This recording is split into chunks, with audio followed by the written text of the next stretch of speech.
आज हम विज्ञान क्विज रो 3 नंबर दिन है। तो आज हमें बड़ा वीडियो रे का बोलला कि कोइला हो पेट्रोलियम तो सेंट्रल टिका के हमें जीके क्वेश्चन प्रश्न उत्तर करबा प्रश्न करके तुम्हारा उत्तर देबो। रेडी तो हां वेरी गुड। तो मोर पहला प्रश्न हैला शक्ति संकट कहले कोन बुझू संध्या को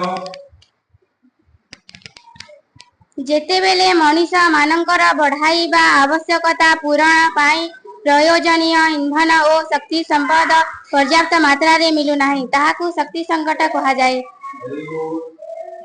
जीवात्म तपरे जीवात्म ताहाकू कहा जाए।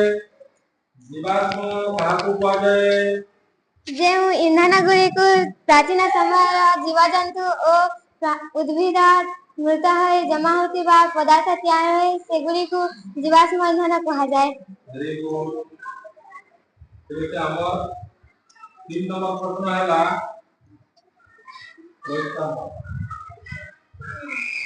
कोयला केउ तिरु तैयारी कोयला केउ तिरु तैयारी तो एकर उत्तर के देबो।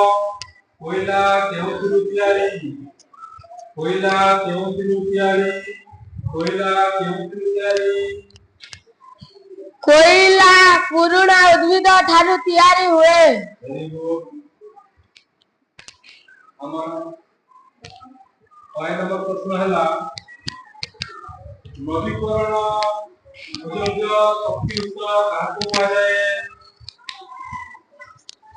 जो शक्ति संपद सीमित रही एवं व्यवहार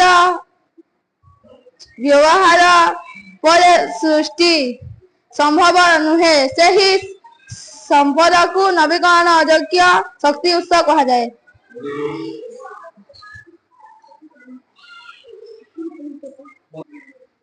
अपने सीएनजी रो पुराना कोन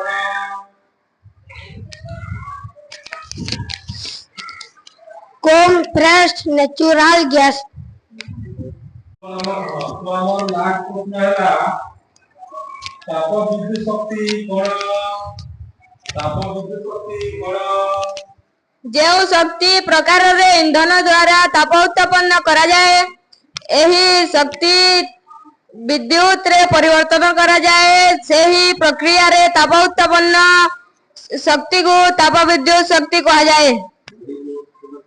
तो हमरा आज इतने बेला समस्त बात तो सफल है तो